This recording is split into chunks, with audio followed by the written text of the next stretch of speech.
We know that he also was someone who was very safety conscious. We heard that from Ms. Bernecker.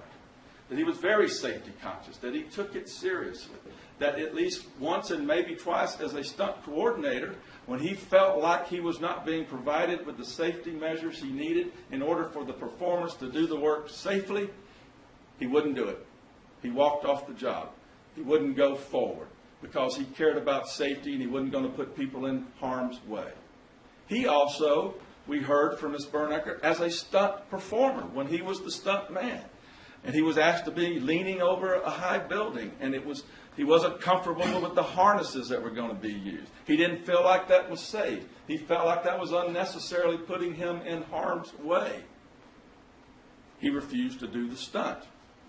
He knew he had that right. He exercised that right because he's very safety conscious. He would not knowingly, willingly, voluntarily put himself in harm's way. He had a proven record of that. So what did John Bernecker tell us about this stunt and whether it was set up safely? He first met with Mr. Simmons on July 10th, and they went to the site of the stunt, and they talked about it. They looked at the railing. They looked at the balcony.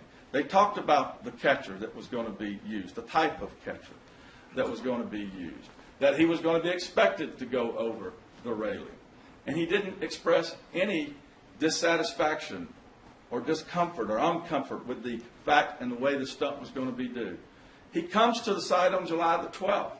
They rehearse a little on the ground. They talk about the stunt on the ground. He sees the railing again. He sees the balcony. The catcher system is actually in place. They end up having to move it inside and tear it down. And then Mr. Bernecker helps Mr. Simmons put it back together. He knew exactly what the catcher system was and what it was going to be. And he never expressed any dissatisfaction with it. A person with a proven track record of willing to say, no, I'm not going to do this. Willing to say, I'm not going forward. The idea that somehow he was intimidated into not being who John Bernecker was is just not supported by any evidence.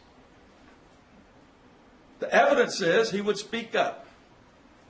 And here he never expressed any concern with the type of catcher system that was in place, the size of catcher system that was in place, and in fact, he located it. And of course, he didn't have any concern that he was going to go under the balcony and to the left because he moved the catcher system out, away from the balcony, not under the balcony. And by some people's estimation, Gino's estimation, he moved it out about 1 to 2 feet away from the balcony. So clearly this experienced stuntman and this coordinator didn't believe, didn't anticipate, didn't expect, didn't foresee that he was going to go under the balcony and miss the middle of that catcher pad, his target, by 9 feet. Because remember, he's trying to hit the middle of that pad. And he misses it by plaintiff's own experts' calculations by 9 feet.